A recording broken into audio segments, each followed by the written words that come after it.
We are very privileged today to be sitting down and chatting with our friends, Marty and Steve from Edge Solutions and Consulting. We are speaking with them in honor of this year's International Women's Day, of course on March 8th, and the theme is Break the Bias. So can I get you both to just sort of introduce yourselves? My name's Marty Reeder, president of Edge Solutions and Consulting.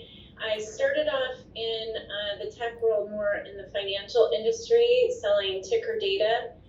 One of my largest accounts at that time was Charles Schwab, and was referred over to IBM. And that's truly when I got into more of the tech industry.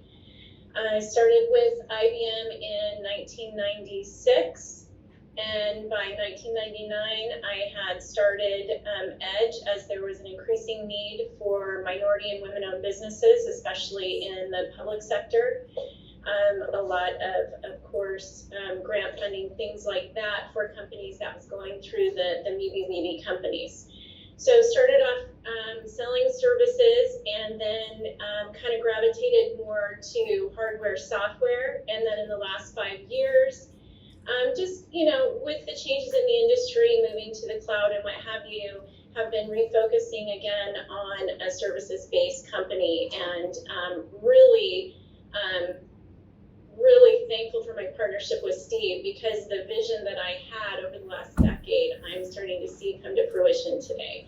So that's a top-level overview. I appreciated my time working with IBM, big tech company. I learned a lot there. It has been such an enriching, fulfilling journey to be able to own a company, sell the company to Steve, and still partner with him in what we're doing today. And the reason for that, we'll get into some of the weeds on that, is just to be able to break some of those biases and create an environment and a culture that I so believe in, and that Steve believes in as well. So that's kind of a high-level overview, and we'll get into it a little bit more. That's beautiful. Perfect. Yeah. Sure. I'm Steve Garfield. My role is CRO, Chief Revenue Officer at Edge Solutions. And I've been in the tech industry for around 26, 27 years. Started off as an IBM agent many, many years ago. When I started looking at this, I was really surprised when I sat with our team, and they were telling me that so much of early technology had a big female involvement, and they went and printed me out articles. They're darling. Margaret Hamilton, Ada Lovelace, they talked about women in the 60s and 70s really being part of, what tech became before it sort of twisted to be a more male-dominated sort of industry, where when I looked at the stats, I was a little bit staggered at the gender inequality within the industry, certainly more so than other industries. And today, women are making up less than 30% of the tech workforce. I noticed female founder investments, that they're, 7% of women found that a sort of easy transition to find the funding and to get the startup costs. So what you guys have achieved is incredible. Absolutely. So I was just given all the sort of history and the stuff that Melissa's kind of going through. Marty, if you don't mind, I ask a question just with regards to what made you choose that career in tech, given the clear gender bias in the 90s towards women in the field, and what was your experience like in those earlier days? I've always been driven by curiosity and have pursued opportunities that interest and challenge me. So my journey is a little bit different in that, I'm not an engineer, right? I've come into the tech industry, and it was sales and then, owning a tech business. So I feel like it's been a journey for me, and I'm where I'm supposed to be with it. But I think that the most overriding principle is that I've always been open to learning, been open-minded, had a curiosity, and that led me to where I am today. So, what I like to do is I like to mentor these young women in STEM who are STEM-minded out of the gate. Yeah. And that really is a passion passion for me, something I love to do, something that we want to do more of as a company, and Steve and I as individuals. And so, for me, it's, I think, my calling, my purpose to help provide the opportunity and a platform for these truly technically minded women, and help guide them and help them work through some of those challenges that I'm hoping we get to talk to a little bit later in this interview. Wow, amazing, Excellent. incredible, and thank you for doing that, paving that way. Absolutely. Do you want the next one? Now, Yeah. if you had the opportunity to sort of go back to how, and based on what you've just said, I think I know the answer is nothing, but to go back and to change anything in any part of your trajectory, what would you do different, knowing what you now know? I would have listened to my gut more. I would have trusted myself more, been unafraid to fail, to speak up, because it turns out that, women in the tech world, if I'm in a conference room and it's filled equally, women have, sorry, Steve, for just 1 second. Generally speaking, they're multitasking, they have more innovative ideas, they're more afraid to speak up, and I wish they weren't. And so for me, I wish I had spoken up more. When I had some of my former bosses and they were telling me this is the way you need to do it, and it was the typical male way to do things, I wish I had, been more bold to speak and think outside of the box and find that more efficient, innovative way to approach things and to handle things with people and with the technology itself. So, that's something that I'm always trying to encourage all of my female leaders to do, is speak up, don't be afraid, but at the same time, don't get mean and bitchy about it either. I have a problem with that. Mm-hmm. So I think that there's a balance there. I think that finding that fine line between working with men in a good way and being more bold is really where we want to be. So do you mind me asking how you guys met? I don't know who wants to take that on and started to create this Edge company. I'm really interested. It was to find Tinder. Right. Okay, thank God you laugh on a daily basis. It makes life so much better and easier. Awesome. At least you didn't say Twitter. Right, exactly. Small world is, I left the IBM agent program, and I started with a couple guys, an IBM business partner firm, and Visa in Northern California was one of my accounts. I went up to go meet the executive on Visa, who happened to be Marty. Okay. So Excellent. then we started working together, and had one of our most classic meetings during that time, where this executive at Visa called us out. I'll never forget it. Yes. And so, as I like to say, the rest is history. Is that Steve and I were like twins from another mother or something. It's hard to explain, but that's where we met. I was at IBM. He was a business partner. IBM was really big on engaging business partners at that time. Some of the big companies have so much bureaucratic red tape that it's hard to get a test system in for a customer, things like that. And Visa, during the 90s, they had a lot of programs they were trying to roll out, and they were trying to change technology platforms, things like that. So, the business partner program during that time was very effective in helping us get hardware in place, get engineers in place. The business partner firm he worked for had top level IBM engineers, and so they were able to come in and get proof of concepts started and running and successful, to where that then would result in a purchase down the road, things like that. But That's how we started working. we had this office with like 4 desks, and they're all butted up next to each other. So if somebody would call, say, ask for somebody, I would say, hold on 1 second, I see them across the street in the golf cart from building 1 coming over. I mean, literally, we were all right there in a small little room, but it was all about perception. And I don't want to use fake it till you make it, because we kind of did it at work, but then that sounds like Rose or whatever, or the one who, she's in jail now, because of her Einstein product, do you know that story? No. You guys don't know that story? No. Holy in Silicon Valley who left Stanford, started this company that Warren Buffett, a lot of people got behind it. Oh, is this the one with the blood testing? Yeah. Where she came up with all, yes, I do, I'm very familiar. Sorry, it cut out for a Yeah. second. I actually Yeah. missed a little bit of your She was conversation. called Einstein because Yes. Einstein used to say, fake it till you make it, right? But I mean, the problem is, I don't think she was a fraud because I do believe she truly believed in it. And she thought the technology was going to be there, but it was never there. And she knew it. Then she started the fraud after that. But And the theory you know, was it was the gentleman behind her that was coaching her, Correct. and then she showed up Her to court with a baby. So it was kind of an interesting tactic. It all worked out. Oh, I'm Interesting. definitely looking this up. Yeah, no, it was. I do know it. Sorry, I apologize. I didn't. great documentary on it right now. Yeah. In fact, I think they're doing a movie on her. Oh, beautiful. She wanted to be Steve Jobs. Literally, they show her in her closet, and it's like 15 black turtlenecks. Oh, What? wow. She could wear. Yeah, Wow. Oh, she needs to go interesting. shopping in your closet, Steve. Sheesh. you're right. I actually read an article yesterday or the day before about Obama and how he only wears gray and blue to minimize the amount of simple decisions he has to make. So the reason behind it, just like Einstein, right? He had his 7 suits, every single day wore the same thing. So it was because you have such large decisions in life, you don't want to have to spend the time deciding on what you're going to wear You know, and what you're going to look like. I thought it was It's quite funny. interesting.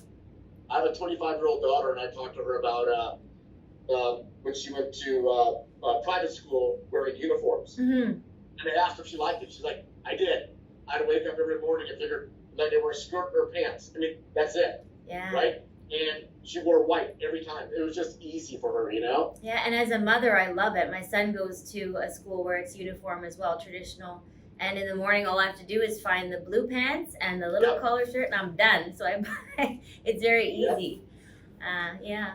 Oh yeah, Interesting. I suggested dress codes for my kids' school. I was like, come on, it's a public high school, but let's just make it a dress code so I can spend less money and not be looking for what's clean. Exactly. He's a teenager, you know. You know, you asked a question about, and I don't know if it's being recorded or what, so I think you might want to edit this or something. That's but fine. my opinion about women in tech, and I've learned this, and maybe Marty will agree with me, because this woman right here is my best friend and just the most gorgeous person inside and outside. I mean, literally, I would hop in front of a moving train in front of her, and she knows that. She knows that. I trust her with my life. But she's also the most alpha woman I've ever met in my life, which you can't tell by looking at her. But I think that a lot of men in technology are scared of that. I think weak men are scared of alpha women. That's my opinion. I really do. I agree. Mhm. I absolutely agree. This is why we don't see that so often. And I would hire all alpha women if I could. It's just less drama, I think, right? I mean, Productive. we talk about one of our other guys, initial JJ, but I mean, you know, less drama and they get more done and it's just easier. Mm, Oh, absolutely. interesting. It's so refreshing to work with someone who embraces that and isn't intimidated by it.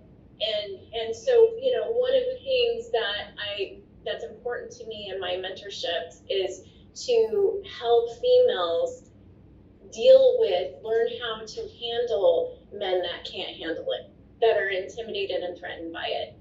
And it's a cultivated skill, it's an art, it can be done, and it can be done without damaging your soul. It can be done without having to do away with your femininity. A lot of females in tech, they become very mannish in their mannerisms and their approach in order to be more accepted. And I am of the strong opinion that that is not what has to happen or should happen, and that we lose some of our effectiveness as females by doing so. Exactly. And so, I'm just going to repeat it during this interview, that I'm just so thankful that I have the partner that I do and that we have that same vision. Oh, absolutely. Yeah, And they're I'm so impressed that you do that for the women that you mentor, because it's just a life skill. I mean, Erica and I are both, we've been working for CCTB. We're both short-term here because it's a newly purchased college. But we work for Global University Systems, and we work for the Canada branch. Global University Systems has a lot of women in the top positions. In Canada, our CEO, our COO, our partnership, all of the senior management levels it is actually predominantly women. And I love being able to work for a company where, being strong and being assertive and feeling that you're empowered, it makes all the difference in the world. From working previously for a company that was from a male-dominated culture and where women really didn't rise past middle management. So it's a very freeing experience, and it's something I love to see nurtured in women. So that's excellent. Thank you. Now, on this topic, Steve has actually previously mentioned to me the makeup of your board as being predominantly female. You are a certified women's business enterprise by WBNC. How did you sort of end up with Edge being such a female-driven business leader in the tech industry? Well, obviously credit to Steve again for embracing, not being intimidated, and, giving me the authority to set up the enterprise, as you stated, how I see fit. And, it's not like I was like, I'm going to hire females and this is what I'm going to do.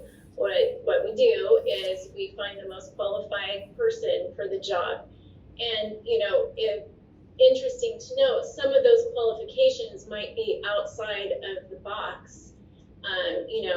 It's important to us that any candidate has an open-mindedness, that curiosity that I mentioned, but has a value system, and we haven't talked about that yet, but has a desire for a work-life balance that really, I don't know how to say this, Steve, but you know what I'm trying to say is that where they want to cultivate Edge as if it's their own company, because we care about their families like their family is our family. It's like everybody feels like they have ownership, which in turn they kind of do, but yes. We have it's an Edge family and everyone feels that.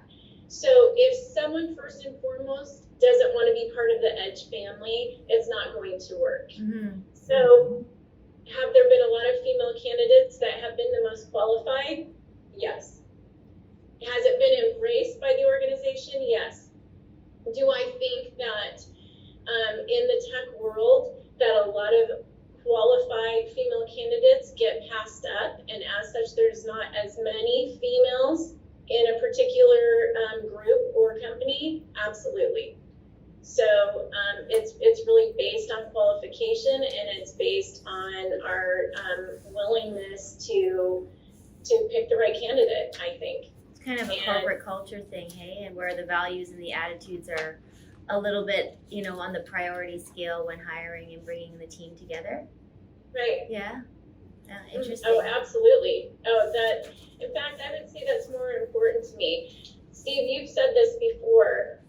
If our priorities are straight, if the value is there, if the integrity is there, if the care in our people as humans is there, the business is going to follow. Mm-hmm. It's exactly. the build is going to be there. We've been very successful doing that. Beautiful. It really does. It really does. Because you can always integrate the training, yeah? Mm-hmm. What's that? You can always integrate training for the other stuff. If you've got that integrity and that value, they're going to follow along with the family, the Edge family. That's right. Right. If the character's there, if the work ethic is there, if the capability is there, and there's some missing pieces, I would rather work with someone than hire someone who has a skill set and then doesn't have the heart. Mm-hmm. So. And the statistics absolutely back up what you said about women are being passed over.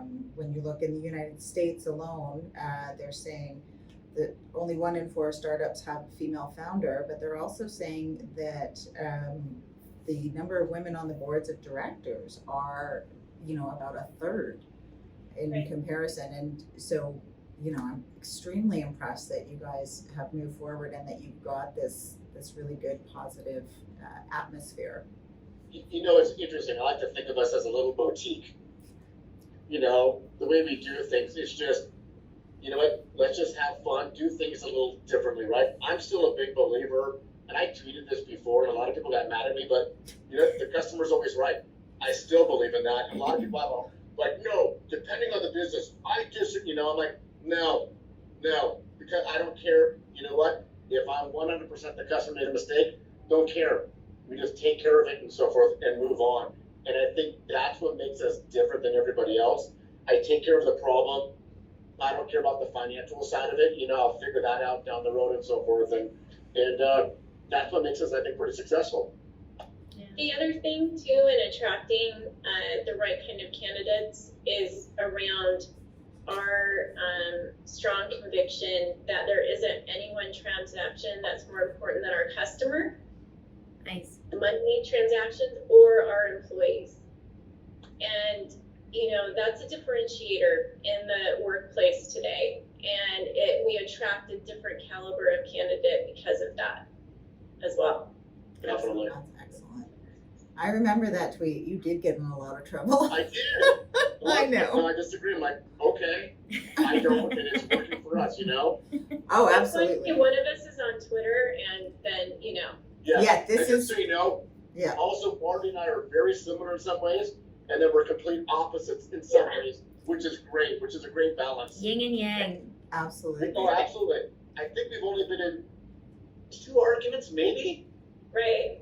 But you have to have a little bit of conflict to get through things. It's Oh, important. yeah. Just a little bit of tension every once in a while. Right. Both of them are probably my fault, and I think I apologized 10 minutes later. So Good job.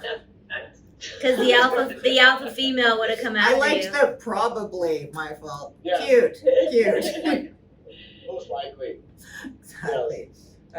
So I think actually the next one, because you're referring to your son or your No, you can go ahead. Okay, Yeah. so I don't know if I mentioned, but both Melissa and I are parents. So I'm a mother of a 5 and a 2-year-old right now, and in that sort of I guess executive position as well. And I don't think that I'm not sure if Melissa relayed, but I was prior to this position in education, I was actually in the public sector in oil and gas, gold, rare earth elements. So that world was exceptionally male dominant.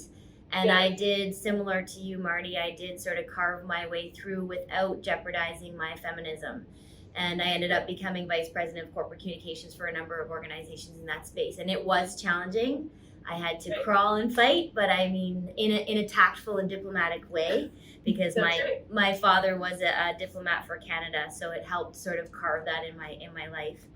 So I guess the next question is running around that there's a pretty important facet in life to try and create this work-life balance, right? So, and this seems to be more and more popular for people coming into the workplace. And when you go into strive as, whether it's a female, a male, or gender neutral, it's hard to find that balance. And in today's world, it's even becoming more challenging because we're living this remote world and you kind of don't know when to turn on and off.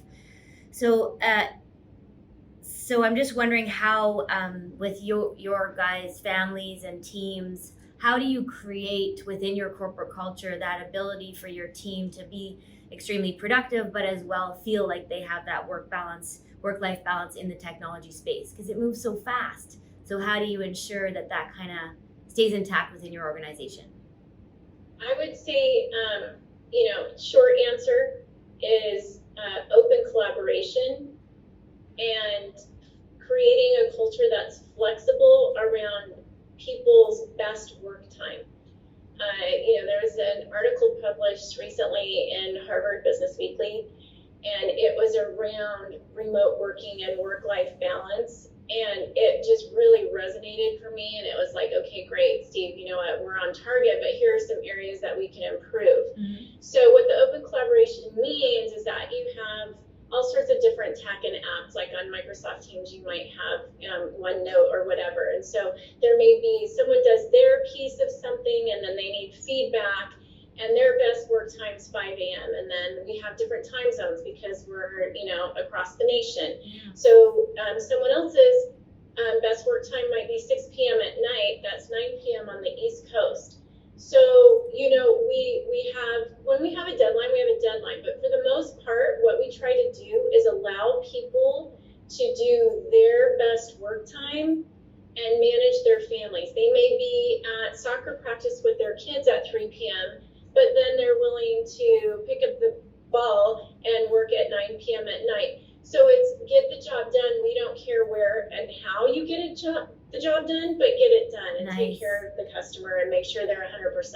There's no issue as long as those things are being handled. And that's really comes down to whether or not someone is treating the business as their own business or not. Because when you're a business owner, you're going to do whatever you have to do when you have to do it to handle it, right? So I think that's been something that a lot of the engineers that have come from these big companies have just been elated because they have the autonomy. They're so smart. We treat them like they're smart. Mm-hmm. And we say, you figure out how to get the job done.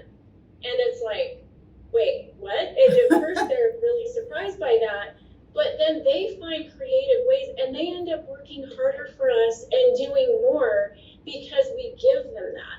And it's such a gift. And then they find ways to work smarter and more efficiently as well. So I think that, backing up bigger picture, COVID was a major reset for people on time management and work and how they work and where they work, right? So we're kind of in a whole new world today. Go ahead, Steve. Let me throw one thing in there. I bought the company April 1st, right when COVID started. Wow, yeah, because it was the end of March, wasn't it? Whoa. Oh, and that same day, our largest customer basically said, we're going to be putting everything in the cloud. Thank you so much. And that was anywhere from 30 to 80 million a year. And to see Steve handle that with grace and poise, he didn't freak out. We just said, okay, we're going to pivot and adapt, and we're going to move forward. And we've grown the business past that to today. So it's just. And just so you know, that was our best year ever. And then last year was our best year ever. Right. Right? So. That's my silent cheer. That's exactly. I mean, that's fantastic. I kind of freaked out and said, what the F am I going to do now? And so I'm like, we don't know what we don't know. Exactly. So then. That sounds like Landmark. Yep. So you know what? With Marty and so forth, she helps. So you know what? All I care about is bringing revenue in. Don't care how. And before it used to be strictly hardware, software. Now I want to be this boutique. And here's a perfect example. I have customers. I just bought $500,000 worth of used equipment and literally just brokered the deal. And it was a huge transaction for us. So, there's so many different areas of this business. But again, like she said, managed services, I definitely want to grow that. Again, just continuously growing that in our company because that's the direction. That's the direction. Yes, and then back to like managing, work life and parenting while trying to run a company or perform your job or whatever. I think that there's more creative ways today to work. And so it's kind of a day-by-day situation, right? It's what appointments do your kids have? What's your workload? And constantly threading that needle. And I think that's the same for all of us at this point. Absolutely. Is that it's just prioritizing, threading the needle, and sometimes just making those hard decisions of having to pick which one are you going to give up right now? And, hopefully 9 times out of 10, you're able to pick your child over whatever work thing is demanding attention of yours. Because, what really can be pushed out to the next day and not make a difference? Right. A lot of times you can do that. So I think it comes down to discernment and judgment call, excellent time management.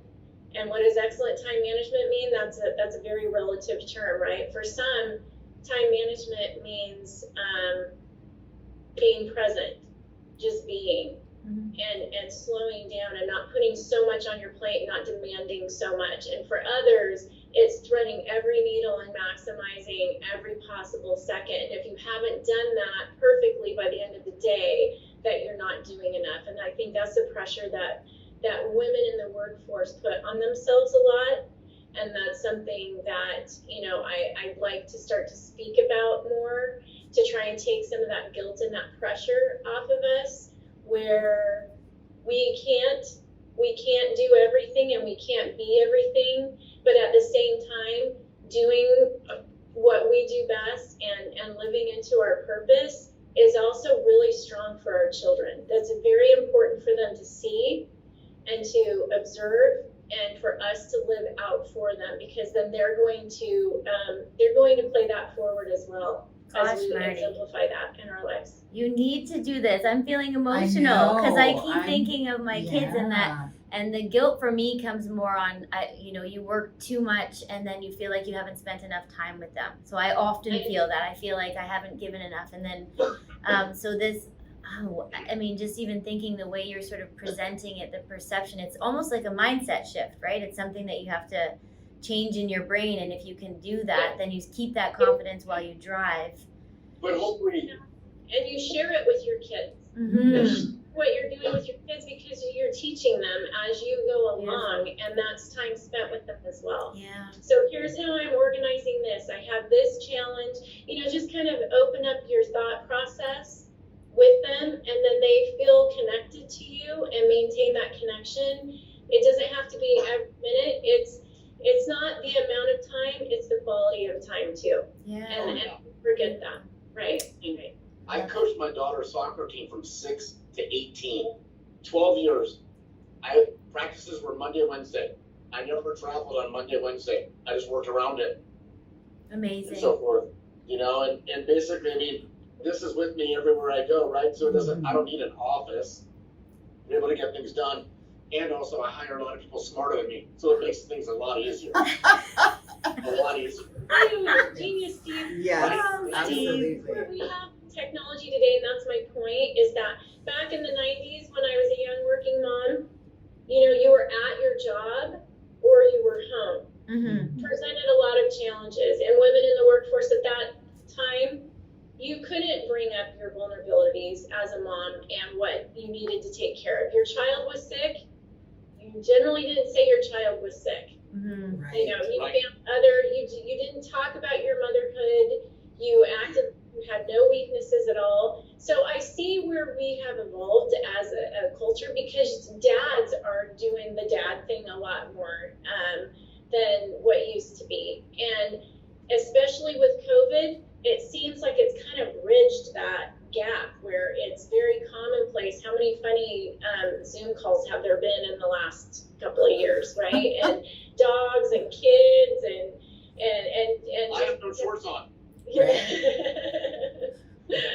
So I think it's a beautiful thing, and I'm hoping that as we get past COVID, or we get to this new norm, that it invites more of a culture to focus more on our families, because it's really cool. I have an executive friend who runs a cybersecurity software firm, and he was saying, I thought I was a good dad. It wasn't until COVID that I realized how out of touch I was with my kids' lives. Interesting.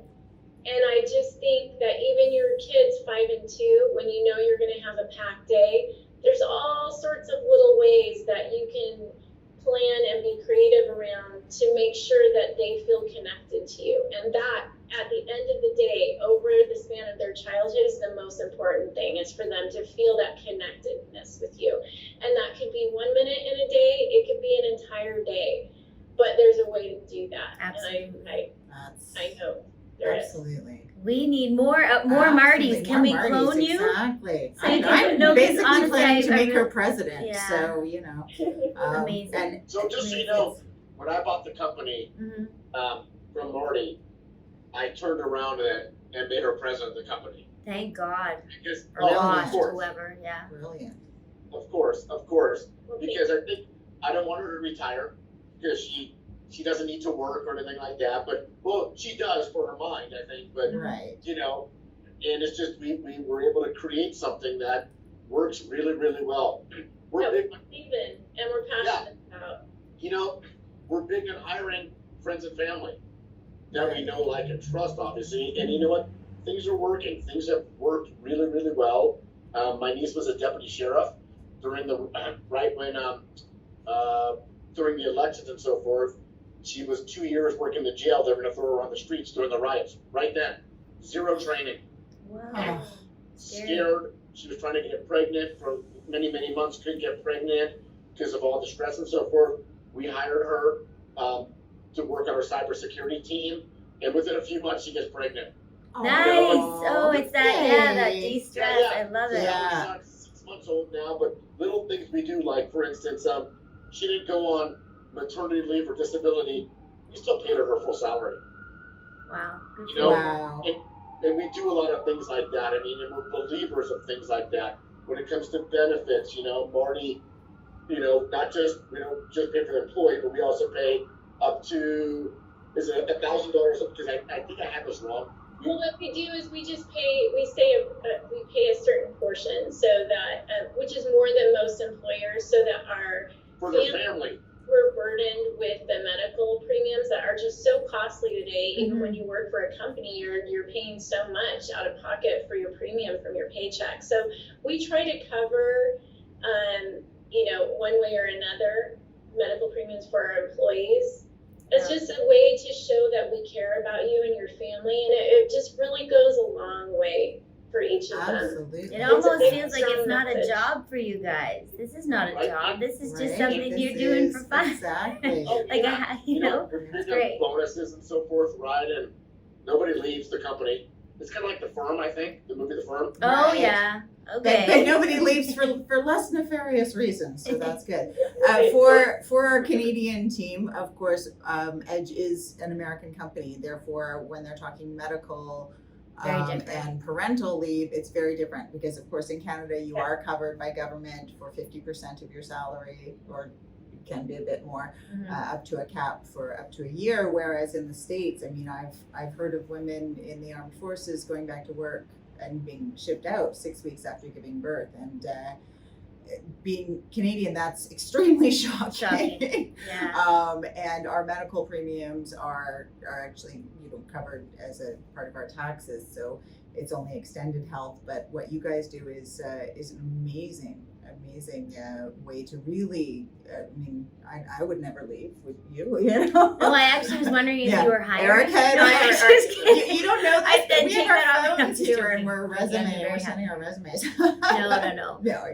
And also just if you weren't in Canada, we also offer maternity and paternity. So Yes. either the male or the female can stay home with the child, which is kind of interesting. And That here. yeah, I like it. And I have actually friends who have, you know, after the 6-month mark and you're home all day and you're a working woman, it's very challenging to stay there and not be doing something and just Right. playing goo goo gaga all day, which is fun and we love it. But at the same time, we need something to activate our minds. So it actually helps both folds with your mental state as well as your family dynamic. And they get that time Yeah, with dad absolutely. too. So or my husband partner. ended up quitting his job when I went back after I took my full year, but when I went back after maternity leave, my husband ended up deciding to quit his job because he wasn't terribly thrilled anyways, and we could, you know, downsize housing wise and have him stay home. So he got to be with our son for a few years, and while I was the breadwinner, and it was an amazing experience for them. And he tries to remind himself of it when he's banging his head on the wall because our child is now a teenager. Right. I can't even imagine, yeah. guys. I Oh, know. don't worry. I'm- I'll be very here for afraid. you, and I'll have wine. Mine are so young right now. Phew. Now, obviously, I have a very, you know, clear suggestion as what advice I would give for women looking to pursue a career in tech. And my advice would be, you know, look at Edge and apply there. But what would your advice be for women who want to pursue, whether educationally or whether, you know, they finish their education and are looking for tech as a career? What advice would you give? Expect to be a minority. Expect that. You know, do some work, do some research, have a plan as to how you're going to approach situations and different personalities. I think have conviction within yourself as to who you can be assertive, you can be an alpha female, and yet you don't have to be condescending, you don't have to be controlling, you don't have to turn into this mean person to be a boss lady. What you want to be, more important than being a boss lady, is being a thoughtful leader who helps bring other people up, who, male or female, who wants to empower and encourage others, who wants to find the most effective way to get things done, find the smart path through things. So be that person, find your confidence, be unafraid. Think about the professional athletes that trip and fall, make errors on national TV, and they get up and they don't even think about it. Like, let's be professional at what we do and do it well. You know, I think that the other part to that is just this whole world of women in tech that then become intimidated, that we haven't even talked about this, by other women, and actually suppress other women and create division, create situations that actually is very toxic. It's a whole thing in and of itself that doesn't get explored enough, because you know how women can be with each other. And so you know, I've seen so many women in tech that they end up and they hate men, and then they hate women, and they're just become this like mercenary, and we just don't have to lose ourselves in that way. So I would encourage that. I would encourage just to be bold, but in a good, kind, thoughtful way. Absolutely. And to go for it, and not look back. Nice. And just be aware that you can be and do anything that you want to do, that you believe you can be and do. Can I ask It's a the most question? important thing. Oh, please do ask a Marty, question. have you started writing a book yet? I'm serious. That's a real question. Have you ever thought about it? I've not thought about it. Can you just sit down and talk and I'll type it for you? Yeah, sure. I honestly think it would be something that would be enjoyable, Absolutely. because you have I'd a lot of also- insight yeah. experience. I'd love to look at if we could interview you again later, because I'd really love to explore, you know, difficulties that I hadn't even thought about. Women It doesn't or have to be a women. biography. I'm thinking Mhm. more, you know, chapters on different stages or approaches in. I just think there's so much coming out, and different, even different situations, you know, living in a global world, living in a, you know, now moving into a gender neutral role. What is it like to be an alpha? Like, there's so many different chapters. I'm already because I'm in marketing, right? That's my brain. That's And all right. it does is it just flows through that brand, and I just think you would be such a powerful leader. Absolutely. Honest to You know, goodness. and there's a lot more she could touch base on, which, you know, hopefully you don't mind if I touch this up, but her ex, who happened to used to be one of my closest friends, not anymore, dealing with a narcissist, Yes. and everything that Just she's with done. narcissists in the corporate world, and you know, that type A personality, and how to do that with grace, and how to not lose yourself while going through that. That is definitely a passion of mine. So I have 10 children. What? 6 biological children. My oldest is 36 next month, and my youngest is 12 with CP. So my children, I was looking at her face, she's shocked. But I am absolutely like gobsmacked right now. I know. Oh, yeah. I know. I was a teenage mom, and that was really hard. Oh my And Yeah. so I was 17, and you know, it kind of went from there. So I have grandchildren and what have you. So I raised my stepchildren, and they're my babies too. So I have a total of 10, and I have 10 grandchildren, and I have 3 grandchildren on the way, and you know, so it's pretty crazy. pretty cool, pretty crazy. Oh, that's I so would rather watch a exciting. movie about you than this person stealing money from. Yeah, from exactly. bipolar. I'm like, This is so you know, inspiring. no offense, Steve. I know you Yep. recommended the Tinder Yeah. Swindler, but I want to watch a Marty movie. Sorry. Yeah. And I'm definitely going to be asking you But I'm for. still working on that part, all the Yes. time, getting her to eat healthy and all of that, but Right? I know trust me, he's my inspiration, but I need to actually get off my butt for that. We have 4, and I'm just thinking in my head how 10, that's amazing. And it's interesting though, but when you think back in the day, many women had like 8, 9, 10 children. It was kind of the norm, but they stayed home. They didn't Yes. work. So this is Exactly. a whole new ball game here. Yeah. Right. People ask, how do Amazing. you do it and manage it? So, like I had like 7 teenagers at one time. And so Oh having my been in God. sales, I was able to manage it like a territory, and each one was like, an account, and I wouldn't cross I love information. I never Bluetooth connect my phone to my car because I can't have other kids hear that child's business going on, things like that. It's pretty, Wow. just Oh. manage it that way, and wouldn't trade it for anything. Okay, first I want a parenting book from her. Then she can write the No, other no, book. no, no. It's come got to be on. the leadership. It 7 has to be teenagers, leadership. come on. I know, but she's been there, done that. Exactly. all of it. Exactly. Little short chapters, and I can Exactly. edit it for you if you want. I'm an editor, so And I'll write it for you. I'll type the whole thing. Y'all just talk. and Perfect. You got a I'll do team the here, whole thing. Marty. Exactly. I have a ghostwriter, I have an editor, I'm all set. Absolutely. You've got the world's biggest fan right there beside you. so that's exactly. 100%. You guys, thank you so much for this. Really appreciate it. Would love to talk to you guys more on a few more topics as we go through. Sure. But I would, now this is not women related, but you guys are so impressive with your philanthropic pursuits with your employees, but also outside of that, there's a new foundation. There's the work with the dogs. And I just kind of, if you guys would mind touching on that, I'm going to embarrass you a little bit with it because I find it so impressive. Steve is actually my role model for my my Challenger baseball team fundraising and things like I love that. So, can Sure. you share a little bit about that? Sure. You know what? This is where she and I are just 100% connected. I think we both, I grew up, I guess I was rich until I was 10, but I didn't know it.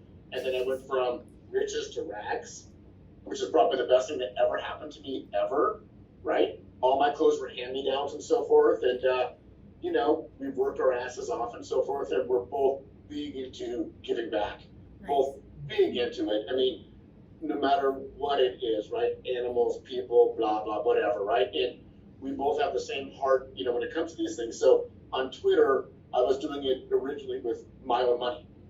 Mhm. So I've probably given around over $100,000 of my own money away on Twitter for helping single moms. Actually, the laptops were through here. We did 25 laptops during COVID for single mothers who needed laptops for homeschooling.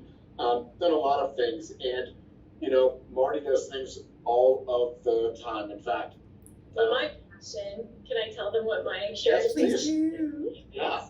My charity passion is for single moms whose ex-husbands think that they can dominate and control them the rest of their lives and screw with them and their children and undermine a single mom's authority by controlling finances and things like that.